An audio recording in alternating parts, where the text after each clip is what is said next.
नमस्कार बच्चों, मैं राजिका अग्रवाल स्वागत करती हूँ आप सभी का आज की इस क्लास में।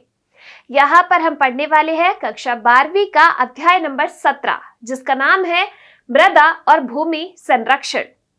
इस चैप्टर के अंदर हम बात करेंगे किस प्रकार से मृदा का अपरदन होता है, किस प्रकार से भूमि का अपरदन होता है, या अगर अपन बात करें कि किस प्रकार से यहाँ पर इसका डिग्रेडेशन होता है जिसको अपन बोलते हैं अपक्षीणन, इसके बारे में बात करेंगे। साथ के साथ किस प्रकार से इनको संरक्षित किया जा सकता है उसके बारे में डिस्कस करेंगे।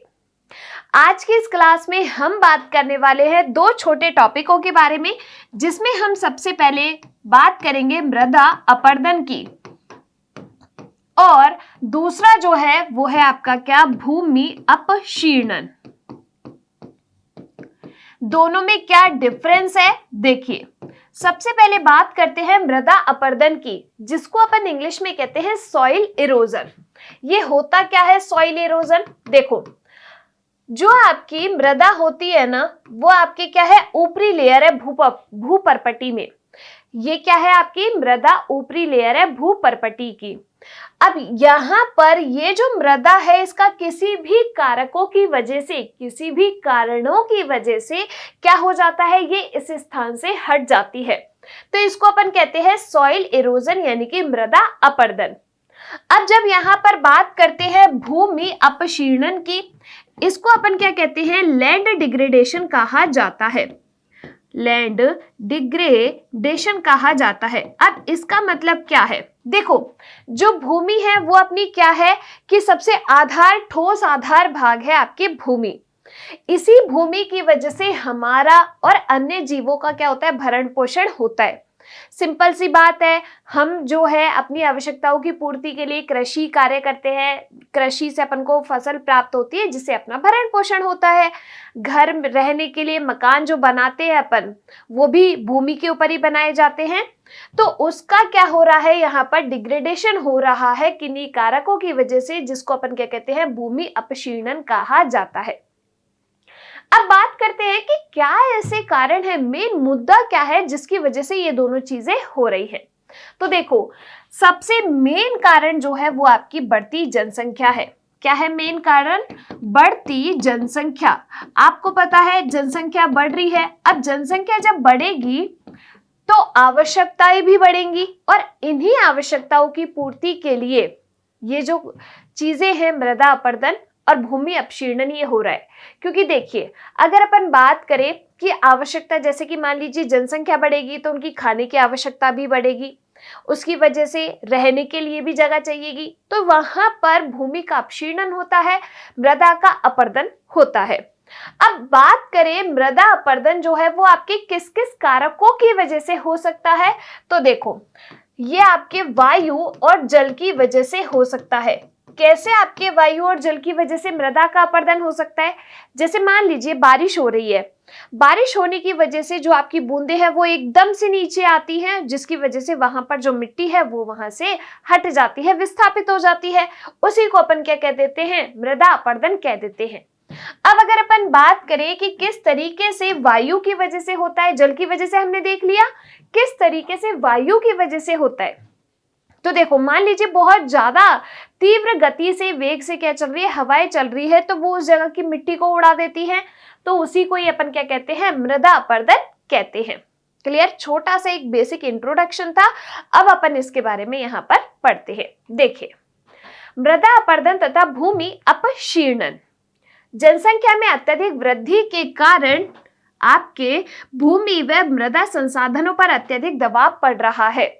सभी को पता है कि जनसंख्या बढ़ेगी तो उनकी आवश्यकताएं भी बढ़ेगी, और उनको पूरा करने के लिए सभी जो प्राकृतिक संसाधन है, केवल मृदा और भूमि नहीं, जो भी प्राकृतिक संसाधन है उन सभी पर क्या पड़ रहा है, दबाव पड़ रहा है, जिसके परिणाम स्वरूप भूमि अपक्षीणन यानी कि लैंड डिग्रेडेशन और मृदा अपरदन यानी कि सॉइल इरोजन हो रहा है। वायु तथा जल जैसे कारक मृदा अपरदन के कारण होते हैं। कैसे होते हैं ये मैंने आपको बता दिया। आगे देखिए, मृदा क्या होती है और भूमि क्या होती है। मृदा जो है वो भूपर्पटी की वह सबसे ऊपरी परत है जिसकी खुदाई एवं जुताई की जा सकती है। तो सबसे ऊपरी परत है जिसमें आपकी खुदाई की जा सकती है, उसको अपन क्या कहते हैं? मृदा कहते हैं। जबकि भूमि जो है एक ऐसा ठोस आधार है जो मानवों और बहुत से अन्य जीवों का भरण पोषण प्रदान करता है। इसी भूमि पर ही अपन फसल उगाते हैं, इसी भूमि पर ही हम रहते हैं। तो एक तरीके से हमारा पूरा पालन पोषण कहां से हो रहा है? इसी भूमि से हो रहा है। क्लियर? आगे देखिए नेक्स्ट, इस पाई चार्ट में आपके मृदा अपरदन के कारकों को बताया गया है और कितना प्रतिशत हो रहा है उनकी वजह से उसका उल्लेख किया गया है। सबसे ज्यादा जो मृदा अपरदन है वो देखिए आपके 56% किसकी वजह से हो रहा है? जल अपरदन की वजह से हो रहा है। अगर अपन बात करें 28% आपके वायु अपरदन की वजह से हो रहा है। 12% जो है वो रासायनिक अपक्षीणन की वजह से हो रहा है और बाकी जो 4% है वो आपके भौतिक अपक्षीणन की वजह से हो रहा है। तो यहाँ पर इस पाई चार्ट में बताया गया है कि आपके मृदा अपरदन कारक कौन कौन से हैं और उनकी वजह से कितना प्रतिशत अपरदन हो रहा है। क्लियर? चलिए, विश्व स्तर पर 4.85 बिलियन एकड़ जो है उससे भी अधिक यह भूभाग के वनस्पति क्षेत्र का 17% मानवों द्वारा अपक्षीणन हो चुका है। अब आप सोच रहे हो, मानव अपने भरण पोषण के लिए, अपनी आवश्यकताओं की पूर्ति करने के लिए कितना स्वार्थी हो गया है। वो वनस्पतियों को नष्ट कर रहा है अपने घर बनाने के लिए, वो वन्य जीवों को मार रहा है या अन्य जीवों को मार रहा है सिर्फ अपनी आवश्यकताओं की पूर्ति करने के लिए। वो जो है भूमि का अपक्षीणन हो रहा है क्योंकि वो अधिक मात्रा में फसलों का उत्पादन कर रहे हैं, अधिक मात्रा में उस भूमि को उपयोग में ले रहे हैं। आगे देखिए, यहाँ पर एक जो है मानचित्र दिखाया गया है जिसमें मृदा अपक्षीणन से प्रभावित क्षेत्रों को दर्शाया है। तो यहाँ पर ये सारे क्या है? मृदा अपक्षीणन के प्रभावित क्षेत्र हैं जिसमें सब बहुत अत्यधिक अपक्षीणन मृदा दिखाई गई है। ये वाला जो कलर है ये आपका बता रहा है अपक्षीणित मृदा को, ये जो वाला कलर है वो आपके बता रहा है स्थायी मृदा को, और ये कलर जो है वो आपके बता रहा है वनस्पति मृदा को। ठीक है, तो इस मानचित्र में अपक्षीणन से प्रभावित जो क्षेत्र हैं उनको दर्शाया गया है।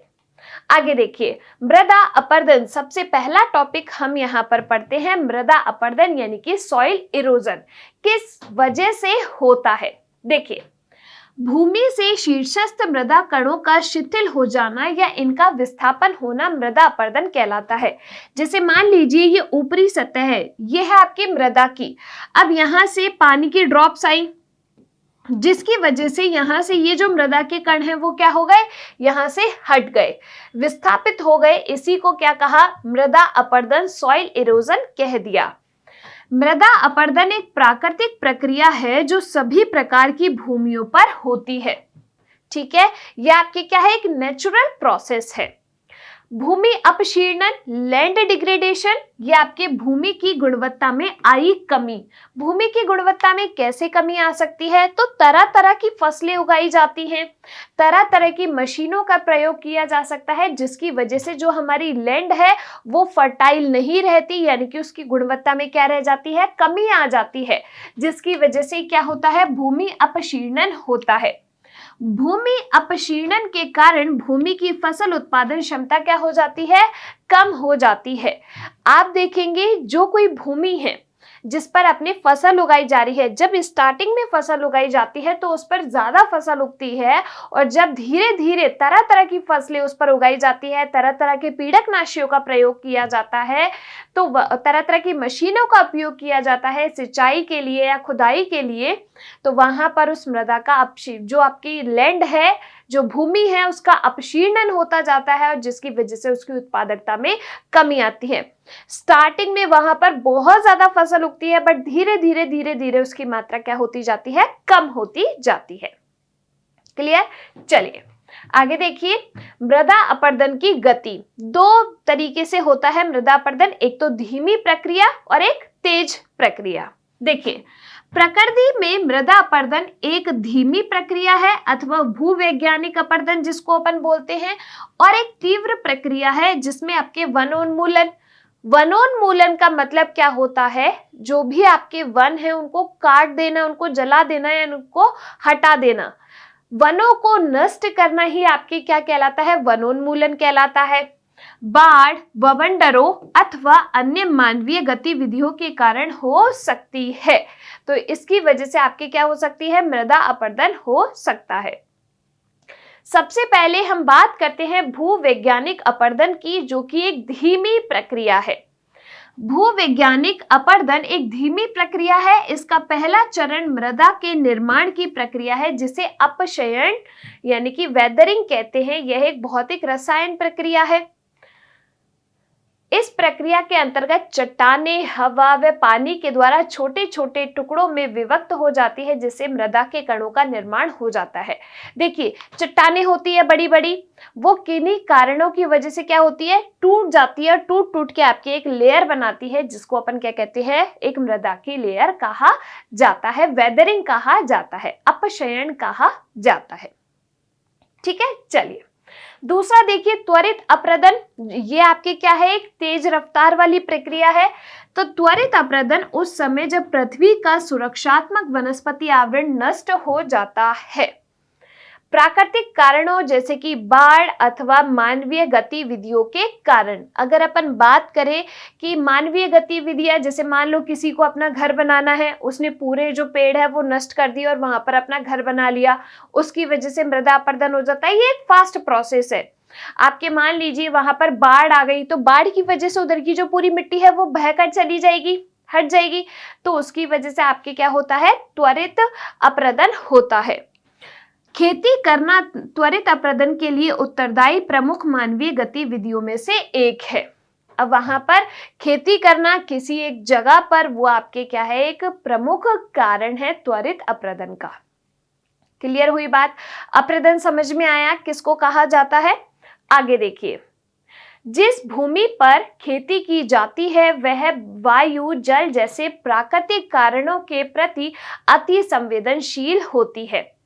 अब जिस भूमि पर खेती कर रहे हैं वो ऐसे जितने भी कारक हैं उनके प्रति अति संवेदनशील होती है।